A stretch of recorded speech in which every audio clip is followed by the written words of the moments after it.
temporal, que é o que está sendo defendido aí pela bancada ruralista, pela bancada do agro, ela vai frontalmente contra todos os direitos e todos os tratados internacionais e contra a Constituição Federal, e, enfim, contra tudo, né, principalmente no que diz respeito à consulta e participação dos povos indígenas.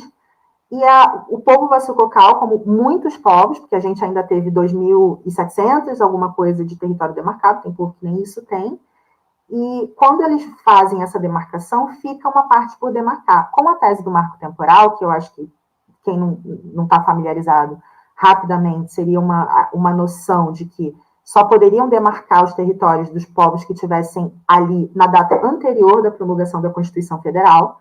E aí você vai pensar nesse absurdo, nessa tese absurda, equivocada, criminosa, e se essa tese passa, o meu território, que tem 12 mil hectares, que é do povo Vassu, ele nunca vai ser demarcado.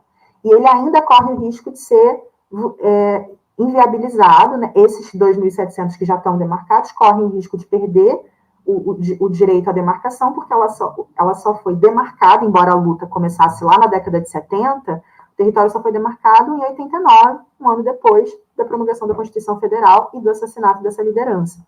Então, em relação ao momento atual, a gente está extremamente grave, né? Extremamente vulnerável, porque o território é a base da vida, da cultura, da espiritualidade.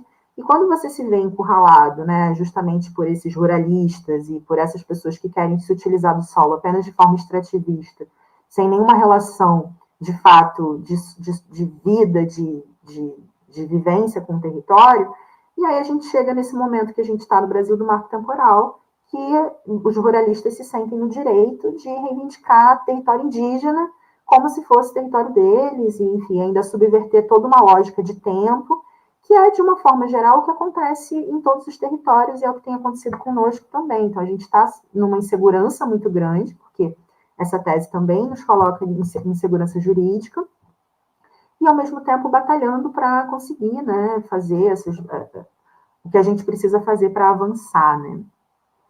E qual é a expectativa, Ellen, para essa votação que vai ter em breve, né, do PL 490? Como que vocês estão se organizando? Enfim. A PIB, né, que é a Articulação dos Povos Indígenas do Brasil, que é o guarda-chuva principal, né, e tem as regionais, que no caso eu sou da APOIM, que é a Articulação dos Povos Indígenas de Minas Gerais e Nordeste, né, e Espírito Santo. E na APOIM existe na PIB, de uma forma geral, né, a mobilização, todos os territórios estão mobilizados, né, as pessoas estão nas ruas. No domingo agora teve uma manifestação super importante lá no território Guarani, em São Paulo, porque sofreu repressão policial. Nossos povos também, por exemplo, no Nordeste, uma coisa que a gente também faz muitos territórios. O meu território é a beira da BR-101.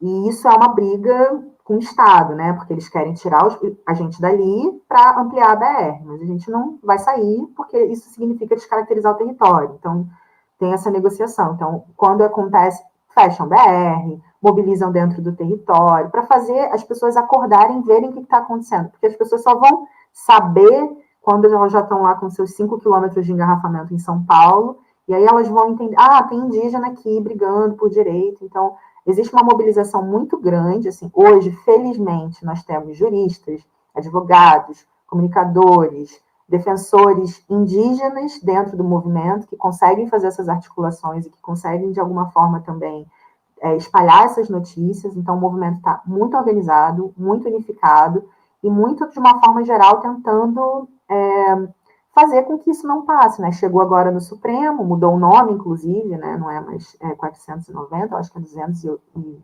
tem que ver direitinho, é 1.200 e alguma coisa. Mas a expectativa é que seja, que não passe, né? Que não passe no Supremo, que não, vamos ver o que vai acontecer, mas as mobilizações estão a todo vapor, porque a nossa vida depende disso, né? As vidas indígenas dependem disso, a vida da natureza, do nosso território, do nosso solo depende da rejeição dessa tese, porque se essa tese é aprovada, ela vai servir de base para todas as outras teses do país, então vai ser um problemão, para variar. Sim.